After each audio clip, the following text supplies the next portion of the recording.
સુરતમાં નશાના કારોબારને નેસ્ત નાબૂદ કરવા પોલીસ મેદાને છે, ત્યાં સુરતના ગોડાદરા પોલીસે બાતમીના આધારે મોપેડ પર ગાંજાનો જથ્થો લઈ જતા બેને ઝડપી પાડ્યા છે। સુરત પોલીસ કમિશનર દ્વારા શહેરમાં નાર્કોટિક્સની બદીને નેસ્ત નાબૂદ કરવા નો ડ્રગ્સ ઇન સુરત સિટી અભિયાન હાથ ધરવા આપેલા આદેશને લઈને સુરતના ગોડાદરા પોલીસ પણ મેદાને આવી ગઈ હતી।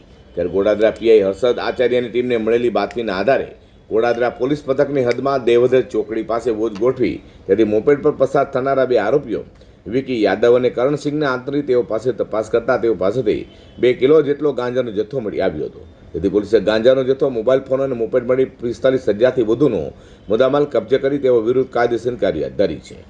ગોડાદરા પોલીસ સ્ટેશનના પીઆઈ શ્રી આચાર્ય અને એમના સ્ટાફને એક બાતમી મળેલી કે એક બે ઈસમો છે એ પોતાના મોટરસાઇકલ ઉપર ગેરકાયદેસર ગાંજો લઈને નીકળવાના હતા। જે સંદર્ભે તેઓએ દેવત ચોકી પાસે વોચ રાખી અને માણસો ગોઠવેલા। એ સંદર્ભે જે બાતમીવાળું વર્ણનવાળું મોટરસાઇકલ સ્કૂટી નીકળતા તેઓને ચેક કરતાં એમાંથી બે ઈસમોના કબજામાંથી 2 કિલો જેટલો ગાંજો મળેલો છે, જેની અંદાજે કિંમત 20,000 અને એમની પાસેથી 2 મોબાઈલ અને જુપિટર સ્કૂટી એ સાથે 75,000નો મુદ્દામાલ પોલીસ દ્વારા કબજે કરવામાં આવેલો છે।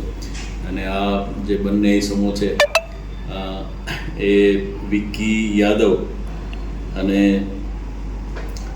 અનંતસિંહ એ બંનેની ધરપકડ કરવામાં આવેલ છે। પોલીસ વધુ તપાસ કરી અને હાલ રિમાન્ડની કાર્યવાહી હાથ ધરેલ છે। તો ગાંજાનો જથ્થો અશ્વની કુમાર રેલવે ટ્રેક પરથી લાવી હોવાની આરોપીઓએ કબૂલાત કરી હતી, જોકે કોને આપવા જઈ રહ્યા છે તે અંગે જાણવા પોલીસે વધુ તપાસ હાથ ધરી છે।